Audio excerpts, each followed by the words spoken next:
White House correspondent who has been working overtime trying to figure out the latest on this memo. Where are we, Karen, on this memo? Well, the White House is poised to authorize the release of this memo, and that's certainly very much against the wishes of the top levels at the FBI.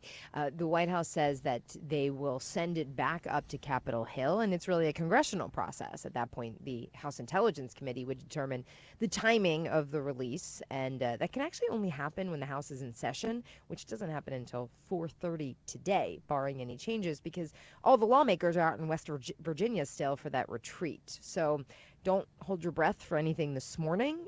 This could be a waiting day. It seems like there is no protocol to do something like this because we're in uncharted territory. It's a completely new area. And you know, it's notable.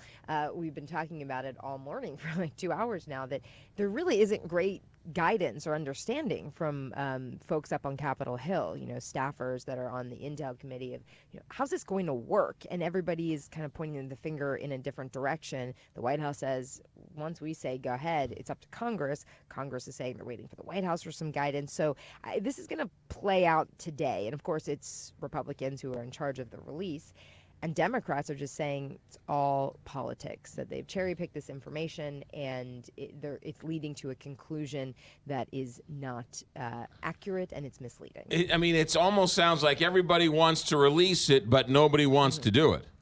Everybody wants everybody else to release it. Yeah. You know, I think it was notable that the White House yesterday, we had a senior administration official telling reporters it's a congressional process. Like, it is, but it's the president who has been reviewing it and his lawyers who ultimately authorizes this. So, you know, fingerprints, perhaps nobody wants to have it. But then the president goes and tweets this morning, and even if there were any hints that maybe they were considering not authorizing this, the president tweets that the top leadership and investigators of the FBI and the Justice Department have politicized the sacred investigative process. Yes, the only one who hasn't, sounds like, is Congressman Nunes and Donald Trump, the only people who haven't politicized this process. Well, and this is what the Democrats say, that Nunes is a fierce President Trump ally. He served on the transition, that he's doing this just to give some cover and protect the president.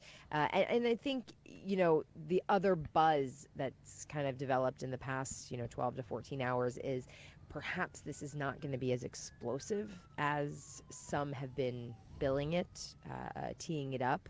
So we'll see. Yeah. Who are they going to release it lock, stock, and barrel? Is some of it going to be redacted? And if it is, who's doing the redacting?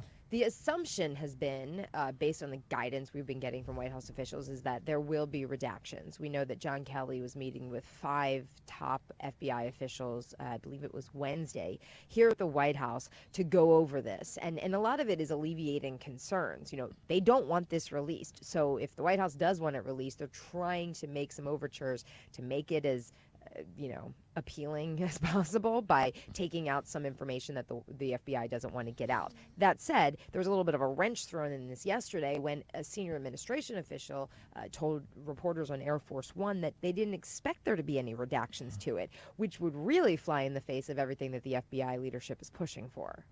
And government shuts down 1 week from today? Very pessimistic.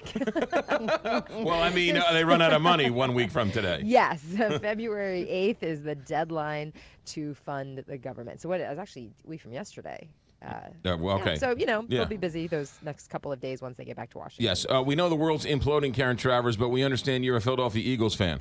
I am. So yes. Hopefully the world does not implode on Sunday night at 6:30. Though there was this story that there's like an asteroid passing the planet on Sunday, which isn't going to hit. And of course, all the Philadelphia people were like, figures. We finally get to the Super Bowl, and like the potential destruction of Earth is at So the world can end on Monday, just not on Sunday. As long as we win. Yes. We'll see what happens at 10 o'clock on Sunday night. All right, Karen Travers, good luck on Sunday because you are playing the devil, Tom Brady. Well, as I've been saying, it's the only team in America that Philadelphia could play that could get people to root for the Eagles. That is the truest thing you've ever said. That is exactly right. No fake news here. Karen Travers, good luck Sunday, and thanks for the info.